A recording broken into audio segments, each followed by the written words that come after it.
Swasti has studied sociology and anthropology from Ashoka University and Jawaharlal Nehru University and deploys ethnographic research to pivot the human in the human-centered design.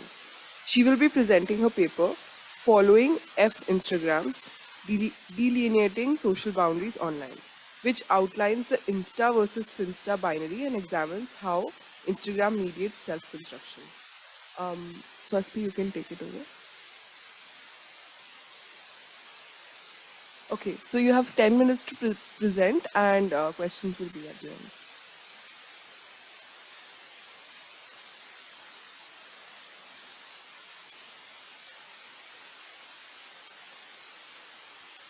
Hi. Okay. Sorry about the error and the signing, but hello, everybody. Super happy to be here and super grateful to be here amongst everybody else and the rest of the panelists. I'm going to take a second to share my screen. If you can enable that, please.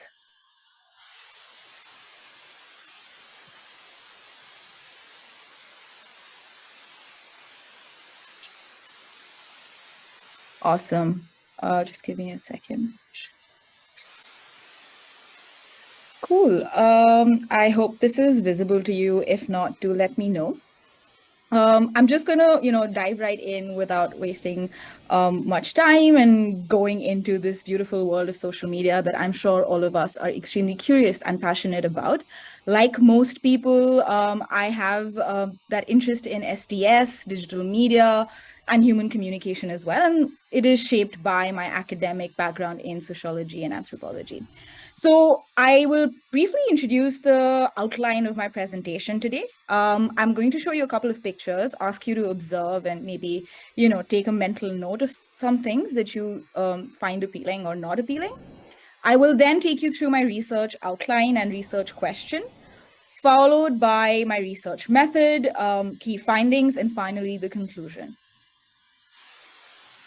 So take a minute to look at this image or images on your screen.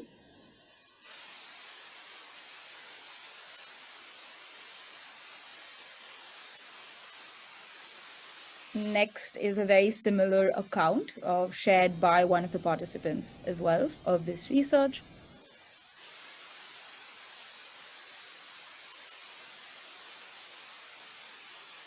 And a third sort of perspective on what you can expect in this little presentation that I've put together.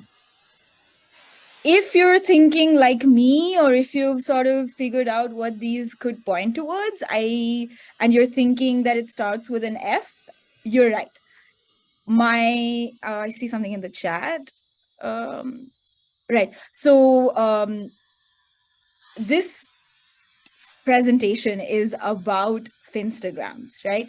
And my paper was actually titled Following Finstagrams, Delineating Social Boundaries Online.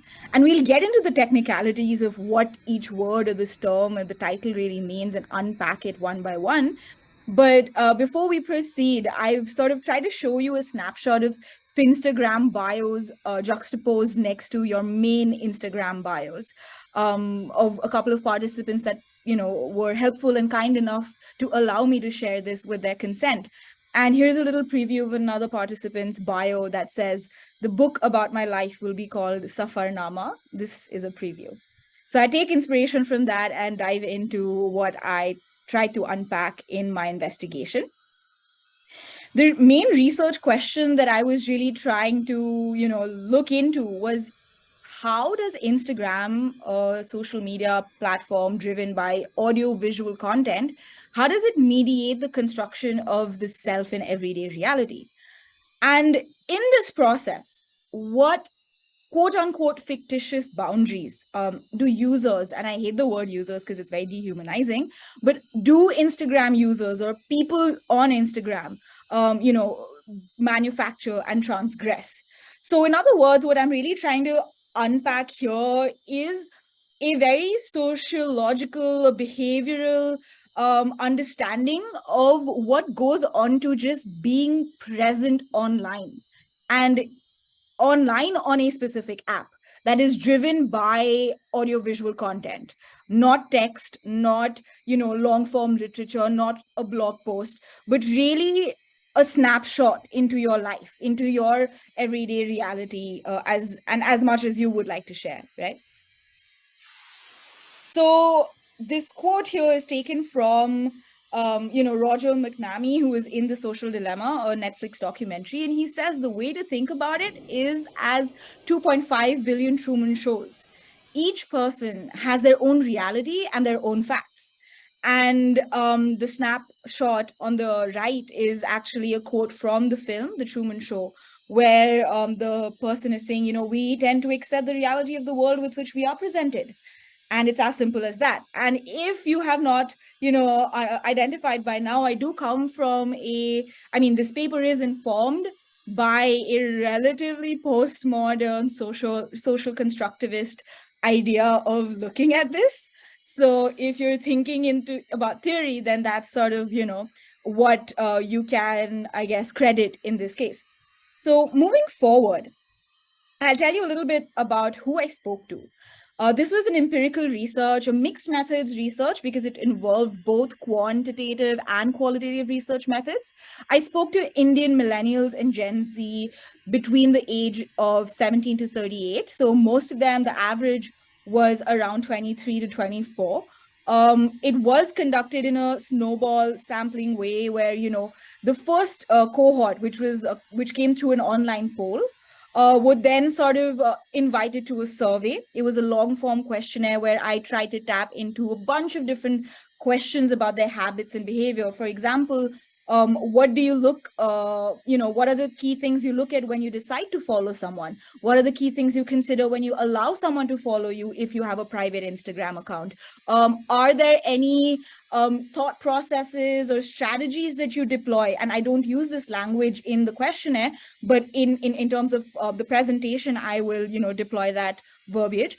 It is to understand really what are the mechanisms, what are the ways in which people are thinking about their online presence on Instagram. And then out of that survey, I invited 16 participants to an in-depth long form interview. And this was, if you're familiar with UXR methods, you'd know this is some sort of like usability testing, and you sort of ask them to do a walkthrough of their experience on the app. Like, what do you do next? And show me this and show me that. And of these 16 participants, 9 people had a Finstagram, or what they call, or what we in slang would call a Finstagram, right? So now let's sort of get into that. Like, what exactly is a Finstagram? A lot of these snippets from Urban Dictionary will sort of hint towards the fact that it is and I'll zoom in for better clarity. It is a spam account where people post what they are too afraid to post on the real account. Somebody else says it's a fake Instagram account. So somewhere where people can post ratchet pictures without persecution from sororities, jobs, and society as a whole. And as a sociologist, anthropologist, this sort of panopticonized version of understanding, self-presentation and reality is extremely appealing to my subject or area of interest, right? And finally, hang on. Finally, the third sort of definition that Urban Dictionary presents is that it is an account that is hidden from parents and untrusted friends, peers, which may tell a different story than the person's official Instagram account. And today and yesterday, when we're sort of discussing influencers, right, with a massive following, with like a subscription sort of exclusive access, information dissemination, what does this Finsta really do in that larger context of things, right? So this is sort of that BTS before you, yeah. You're 7 minutes in, you have 3 more minutes. Okay, cool, thank you. So that's sort of the context from which this is derived. The next, section is one quote that one of my participants said, is that presenting yourself in this, Instagram world where it's extremely anxiety inducing because it's a performance that can be frustrating. there is some sort of pressure to behave a certain way, to act a certain way, and that could be misplaced when you think of, the larger scheme of things that are happening around you. And this sort of led me, I mean, not just that quote, but a bunch of quotes and interviews led me to sort of deriving that there is a widely accepted norm that dictates how the self is presented on one's Instagram feed. It's unsaid. Nobody is, putting that or institutionalizing into a manual or a code book. Unless you're a brand, perhaps then you do have those norms. But it also simultaneously is a space to deviate from this norm, because you assume that the Finsta, the backstage, the pre-public, or the private or the personal realm of your online presence is judgment-free. But my mission was to really understand that how judgment-free it actually is.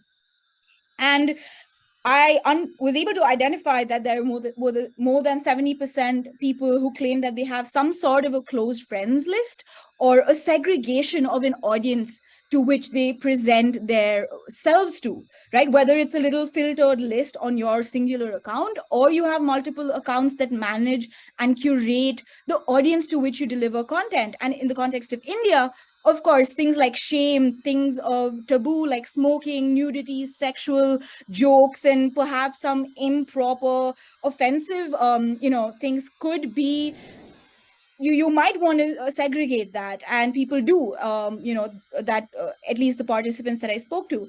So finally, I'm going to actually skip this part to save time. I'll just take you through the last point that I want to drive home, is that there is an active curation of the public and the private, right? Whether it is a conscious choice or not, and whether you have a Instagram or not, there are certain cues, whether they're visual or verbal, that the users or participants have kept in mind while putting together this persona. And people do use that word persona. It's like my alter ego. My Finsta is my antithesis, right? And finally, before, I conclude, I don't think I have anything else, is that the app itself is, encouraging people to create multiple accounts by connecting to a smaller group of friends, because it acknowledges that this creation of the public and the private is happening, and happening rampantly. So yeah, that's what I would like to leave you with. A couple of my selected works are here if you want to see the bibliography.